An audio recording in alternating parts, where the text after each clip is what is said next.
Victoria of Many Faces here is a story that follows Chloe, a former spy, upon learning about a betrayal, decides to fake her own death and retreat to start a brand new life for herself.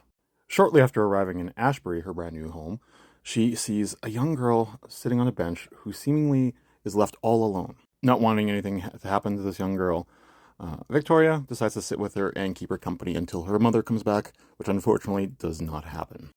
Victoria makes the decision to take care of her and eventually bring her to a guard's house where they can contact an orphanage to eventually take care of Nonna.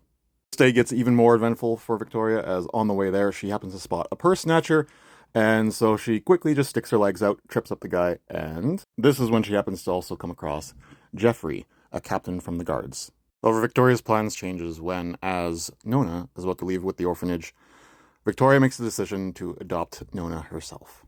So with that crazy start to Victoria's brand new life in Ashbury, how will things actually progress now? The Victoria of Many Faces here had me completely enthralled from the very start. I just absolutely loved all the character designs, the way the city was drawn, and the one thing I might have to gripe about is that it was rather fast-paced. However, it does make sense as the rest of the chapters in this volume progressed.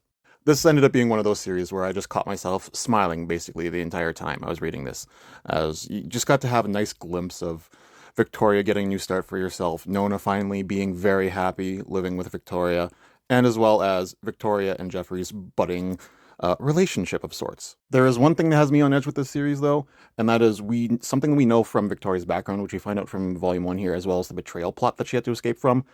It's not going to be an entirely happy series the entire time. There is going to be some drama involved and potentially some heartbreak.